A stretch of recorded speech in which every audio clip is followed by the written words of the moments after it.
Hi dear friends, how are you? I hope that you all are fine. So today I have brought a new topic in front of you, and the name of that topic is types of chromosomes. तो dear friends, आज हम discuss करेंगे chromosome के types.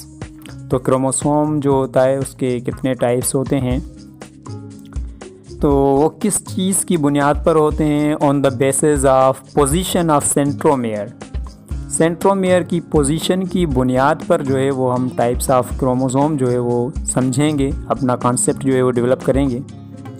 तो इसके लिए जो है वो आपको ये वीडियो एंड तक देखना पड़ेगा। अगर आप ये कॉन्सेप्ट क्लियर करना चाहते हैं तो ये वीडियो जो है वो आप एंड तक देखें, और I hope that you all will understand my topic. तो dear friends, types of chromosome जो है वो समझने के लिए हम सबसे पहले ये चीज़ देखेंगे कि ये जो है वो किस बुनियाद पर है। क्रोमोसोम के टाइप्स तो हैं डिफरेंट, यानी कि ये किस बेस पर है, किस बुनियाद पर है। तो वो चीज़ होती है सेंट्रोमेयर।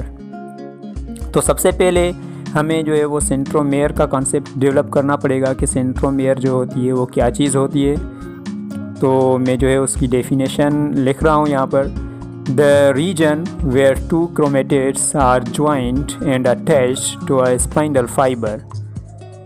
तो ये एक ऐसा रीजन होता है जहाँ दो क्रोमेटिड्स, एक ऐसी प्लेस होती है क्रोमोसोम की जहाँ पर दो क्रोमेटिड्स जो हैं वो आपस में ज्वाइंट होते हैं, आपस में अटैच होते हैं और एक स्पाइंडल फाइबर के साथ अटैच होते हैं जाकर। तो उस पॉइंट को जो है, उस रीजन को जो है वो सेंट्रोमेयर कहा जाता है। तो इसकी एक और भी डेफिनेशन है सेंट्रोमेयर की। The central region of eukaryotic chromosomes, the central region of eukaryotic chromosomes where the kinetochore is assembled।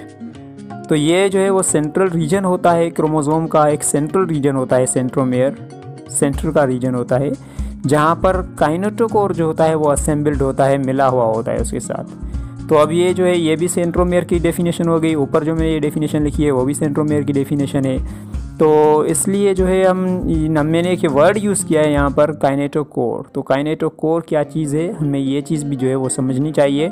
अगर आप चाहते हैं कि काइनेटोकोर का भी कॉन्सेप्ट डेवलप करें तो जो है ये वीडियो जो है आप टिल द एंड वॉच करें, देखें, तो आपको जो है वो कॉन्सेप्ट भी क्लियर हो जाएगा। तो अब हम चलते हैं आगे काइनेटोकोर की तरफ। तो काइनेटोकोर की डेफिनेशन में यहाँ पर लिख रहा हूँ, kinetochore the protein structure in eukaryotes which assembles on the centromere, helps in joining of two chromatids and also helps the centromere for the joining of two chromatids। तो ये जो है वो काइनेटोकोर जो होता है एक प्रोटीन का स्ट्रक्चर होता है। इसका मतलब क्या हुआ, ये काइनेटोकोर जो है प्रोटीन है और ये यूकैरियोटिक सेल्स में ज़्यादातर जो है पाया जाता है ये काइनेटोकोर जो होता है, और सेंट्रोमेयर की जगह पर होता है, यानी कि सेंट्रोमेयर के साथ अटैच्ड होता है, क्योंकि ये सेंट्रोमेयर की हेल्प करता है, उसका फंक्शन करता है। इसलिए जो है ये काइनेटोकोर जो होता है वो सेंट्रोमेयर के साथ ही अटैच होता है, और ये जो है दो क्रोमेटिड्स को जो है आपस में ज्वाइन करने के लिए सेंट्रोमेयर की तरह जो है वो फंक्शन परफॉर्म करता है। इसको हम काइनेटोकोर कहते हैं, जो एक प्रोटीन है। तो अब हम जो है वो चलते हैं आगे। जो मैंने ऊपर डिस्कस किया था आपके साथ कि आज का जो टॉपिक है हमारा वो है टाइप्स ऑफ क्रोमोसोम। तो हम जो है वो टाइप्स ऑफ क्रोमोसोम को अब समझेंगे, क्योंकि ये जिस चीज़ पर बेस पर था, बुनियाद जिस चीज़ पर था, पोजीशन ऑफ सेंट्रोमेयर, तो सेंट्रोमेयर का कॉन्सेप्ट डेवलप करना जो है वो बिल्कुल हमारे लिए ज़रूरी था। इसलिए जो है मैंने वो आपके सामने सेंट्रोमेयर को भी डिफ़ाइन किया और काइनेटोकोर को भी डिफ़ाइन किया है। अब हम अपने मेन टॉपिक की तरफ जाते हैं, जिसको हम टाइप्स ऑफ क्रोमोसोम कहेंगे। और क्रोमोसोम के जो हैं वो मुख्तलिफ टाइप्स होते हैं। There are 4 types of chromosomes. Number 1 is metacentric, number 2 sub metacentric, number 3 acrocentric और sub telocentric, and number 4 is telocentric. तो डियर फ्रेंड्स, जो है ये टाइप ऑफ क्रोमोसोम मैंने यहाँ पर लिखे हैं on the basis of position of centromere. तो इसको हम जो है वो आज जो है कॉन्सेप्ट क्लियर करने जा रहे हैं। तो सबसे पहले जो है मुझे जो है वो मेटासेंट्रिक जो है इसका कॉन्सेप्ट जो है वो डेवलप करना पड़ेगा। तो मेटासेंट्रिक जो है उसका बारे में जो है हम अब डिस्कस करने जा रहे हैं। तो मेटासेंट्रिक क्या होता है, क्रोमोसोम विथ इक्वल आर्म्स, यानी कि ये क्रोमोसोम जो होता है वो इक्वल आर्म्स होती हैं। जिस तरह आप जो है वो डायग्राम में पीछे देख रहे हैं, इस क्रोमोसोम की दोनों जो है वो आर्म्स जो हैं इक्वल हैं, सेंट्रोमियर जो है वो इन द मिडिल है, सेंट्रल रीजन पर है इसका। आप डायग्राम में देख सकते हैं, पीछे डायग्राम जो है वो नज़र आ रही होगी आपको। तो उसके एक और भी डेफिनेशन मैंने यहाँ पर लिखी है, having a centromere approximately in the middle. Centromere इसकी जो है वो मिडिल में होती है, क्योंकि दोनों आर्म्स इक्वल हैं तो सेंट्रोमेयर जो है वो मिडिल में होगी। Such that the two arms are of the similar length, यानी कि दोनों आर्म्स की जो है वो लेंथ जो है वो सिमिलर होती है, एक जितनी होती है, दोनों आर्म्स बराबर होती हैं। तो ये जो है मैंने स्ट्रक्चर भी आपके सामने रखा हुआ है इसका, और मैंने डिफाइन भी किया है, जिसको हम मेटासेंट्रिक कहेंगे। तो अब जो है हम second type of the chromosome की तरफ जा रहे हैं on the basis of centromere, वो है सब मेटासेंट्रिक। तो इसकी डायग्राम आपको नज़र आ रही होगी सब मेटासेंट्रिक की, मैंने यहाँ पर डायग्राम लगाई हुई है। तो अब इसकी जो है मैं डेफिनेशन लिखने जा रहा हूँ सब मेटासेंट्रिक की। क्रोमोसोम्स विथ अनइक्वल आर्म्स, यानी कि ये क्रोमोसोम जो होता है वो अनइक्वल आर्म्स में होता है, इसकी आर्म्स जो है वो इक्वल नहीं होती हैं। एक और डेफिनेशन इसकी, having the centromere between one end the middle and thus having a long arm and a short arm. It means that ये जो क्रोमोसोम्स होते हैं इनकी अनइक्वल आर्म्स होती हैं, इसकी सेंट्रोमेयर जो होती है वो मिडिल रीजन के दरमियान होती है, लेकिन उसकी एक आर्म जो होती है बिल्कुल मतलब लॉन्ग आर्म होती है और दूसरी आर्म जो है वो शॉर्ट आर्म है, जिस तरह कि आप डायग्राम में पीछे देख सकते हैं। ये जो है सब मेटासेंट्रिक का एक टाइप है।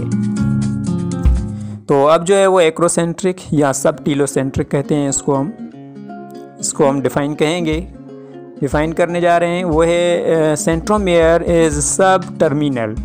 इसमें जो है वो सेंट्रोमेयर जो होता है वो सब टर्मिनल होता है एक्रोसेंट्रिक या सब टीलोसेंट्रिक में।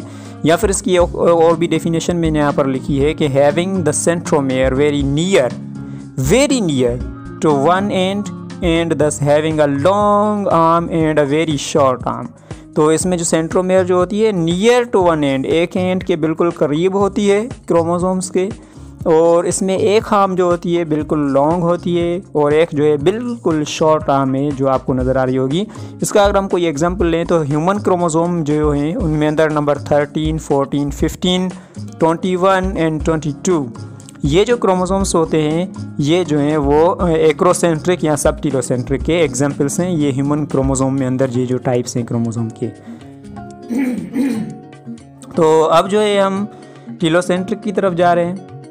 The last one type of the chromosome on the basis of centromere is the telocentric. The location of centromere is at the end of chromosome. Chromosome के बिल्कुल एंड में जो है वो सेंट्रोमेयर मौजूद होती है इस टीलोसेंट्रिक में। तो इसकी और भी डेफिनेशन मैंने यहाँ लिख रहा हूँ कि chromosome having centromere at one end, इसकी सेंट्रोमेयर सिर्फ एक एंड पर है, जिस तरह डायग्राम में आप पीछे देख रहे हैं नज़र आ रहा होगा आपको। तो सेंट्रोमेयर जो है वो बिल्कुल वन एंड में है और दूसरे एंड में आपको सेंट्रोमेयर नज़र ही नहीं आ रहा होगा, वो दूसरा एंड ही आपको नज़र नहीं आ रहा होगा। ये जो है टीलोसेंट्रिक का एक डायग्राम मैंने आपको दिखाया और इसके बारे में मैंने आपको समझाया है। तो इस तरह से डियर फ्रेंड्स हमने जो है वो टाइप ऑफ क्रोमोसोम जो है वो हमने क्लियर किया है आज टॉपिक। और I hope that you all would have understand my lecture. अगर फिर भी आपको कोई लेक्चर समझ नहीं आया हो तो आप जो है वो वीडियो पर जाकर क्लिक करें और कमेंट कर सकते हैं, आपको उसका जवाब मिल जाएगा। और अगर आपको मेरा ये लेक्चर जो है पसंद आया, आपने पसंद किया, अगर आपने समझा है तो आप जो है प्लीज़ वो चैनल मेरा सब्सक्राइब कर लें और बेल आइकॉन पर क्लिक करना ना भूलें। इससे ये होगा कि आप जो है मेरे नेक्स्ट वीडियोस नेक्स्ट लेक्चर्स जो हैं उसका नोटिफिकेशन आप तक पहुंच जाएगा और आप जो हैं वो उससे नॉलेज हासिल कर सकते हैं। Thank you very much.